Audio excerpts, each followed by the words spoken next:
Welcome to another edition of Northern Heat. My name is Bob Lennon, President of Thermwood Canada, host for the show. And today our special guest is Dr. Deslauriers, Jean-Philippe Deslauriers. Hello.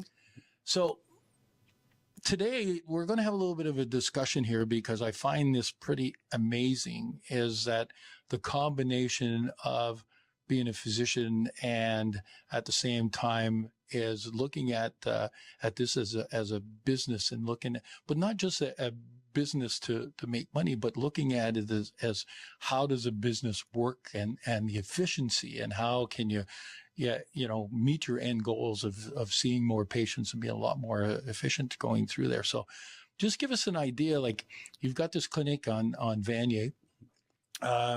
Give us an idea on size, because I had no idea. I've come to see you as a patient before and didn't realize the size of what your clinic is and then how many people got. So just give us a rundown of how many people you have here and how many calls you get, and so on and so forth. Yeah. So just as a comparative, so the second biggest hospital in Vitalité network is the Bathurst Hospital. And in the Bathurst Hospital at the ER, they have 8 exam rooms. So here in our clinic, we have 21 exam rooms. We are seeing over 40,000 medical appointments per year. We are now 16 physicians. We have 7 admin and 6 nurses. And we receive over 2,500 incoming and outgoing phone call per week. So it's a big operation. It's a big operation for sure. And you've got, I didn't realize that till you took us for a little tour. You got the whole bottom floor of this clinic, and then the other side is the pharmacy. So, we're close to 5,000 square feet. So it's I opened this in 2018. Initially, it was 1,800 square feet, but since that time, we had 4 expansion projects. Some of them during the pandemic, which was a bit harder. Yeah. But yes, it's a big clinic. Well, Jean-Philippe, one of the things that amazed me the most through this is that, and not saying anything wrong against physicians, but physicians are physicians and they focused in on their specialty and whether it's family medicine or specialties, and that's what they do. But you've kind of got 2 heads on your shoulder here because you got split brain somehow. You're like a drummer in a band that can do all these different things, because you also look at efficiency and how that works. So tell us a little bit about, some of the things that you've taken into consideration when you've put all this clinic together. So I always had an entrepreneurial mind. When I was in high school, I had a little landscaping business, but with 2 employees. And so I always had that entrepreneurial business mind, but this clinic is not a venture to generate income. I don't make any money operating this clinic. It's a non-profit medical cooperative. The objective of this office was to have an efficient practice. That was the objective, because I needed to practice myself somewhere, and nothing available fitted my need. So I started this office initially with my wife, who's a family physician, and a good friend of mine, Dr. Parent, who's a rheumatologist as well, and his wife. So we were 4 friends in 2018, and when we finished our training, we came to Bathurst and started this office. And then it grew, and now we are the size that we are. And when I did my training in medicine, I realized the amount of inefficiency we saw in community medical office or in the hospital. And just an example where I did my training in Sherbrooke, everything was with pagers, everything was paper-based. Mm-hmm. They had 1 admin for 9 physicians. They had a nurse working part-time for 9 physicians. It was anything but efficient. And when you don't have an efficient practice, it's the patient that pays for it. Oh, absolutely. Yeah. So when I left Sherbrooke, they still have, unfortunately, 4,800 consult patients that were waiting for an assessment. So to me, when we were seeing 8 patients or 10 patients a day, when I knew that we could have seen a lot more patients without sacrificing quality of care, because there's a difference between efficiency and speed. You can be fast, but not be efficient. Mhm. You can be fast because you're cutting corners, because that's not what we want to do. That's not being efficient. But being efficient is where you can accomplish the same task, accomplish the same care for the patient, but in a much shorter time. So that's what I strive to do, and I didn't see that in most of my training. So I saw, what could be improved. Mhm. In every clinical rotation I did, I took the positive from those physicians. What works well for them, and how can I do that when I'll be a physician myself? Well, the other thing too, and we talked a little bit about before the interview, is the fact that you've identified what adds value and what doesn't add value. And when I say add value and add value, it's really adding value to the patient's care and looking at it, the patient or that comes in here, whether it's you filling out the paperwork or the nurse, if it's you filling it out, you don't have time to spend time with them. And so you've really looked at the tasks too and identified what you should be doing and what other people can do. That is correct. Yeah. So what I have in my mind always is, if a task doesn't require 12 years of medical school and $250,000 of student loans, if that task doesn't require that and it can be delegated to an admin or to a nurse and it doesn't impact quality of care, then it needs to be delegated. The most important part of a medical assessment is talking with the patient. It's examining the patient, and it's getting a game plan to determine what's going on with the patient and how can we improve the quality of life of that patient. That's the most important.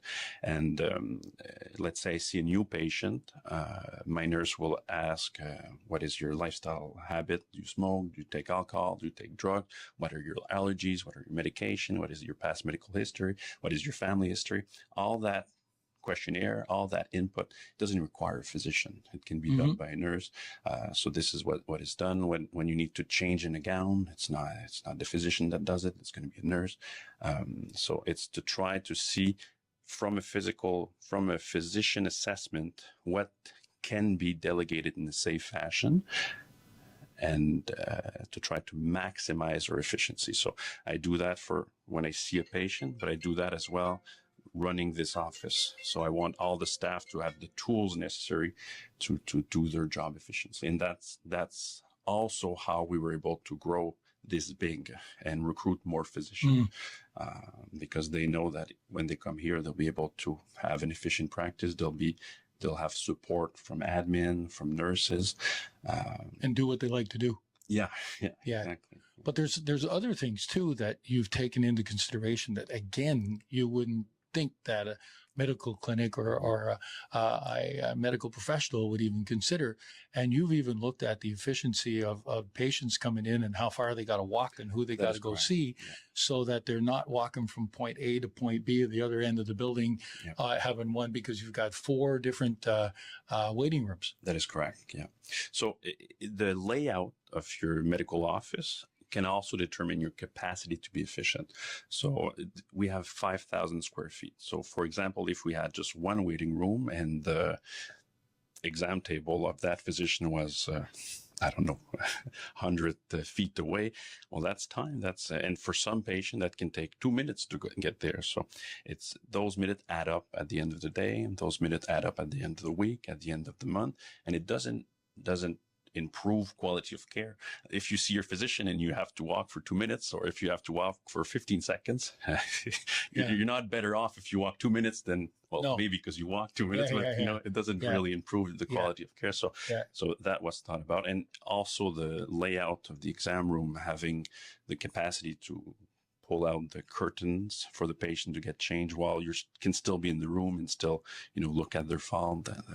Because in normal medical offices, you go in and see the doctor. They'll leave if you have to change or get into a gown, and then they're out talking to somebody else, and then that kind of leads somewhere else. And most medical offices are crazy inefficient.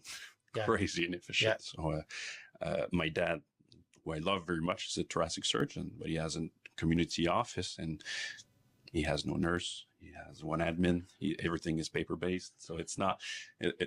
So you go visit him at home and not at the office, because that must drive you nuts. It would. Yes, it would. Yeah.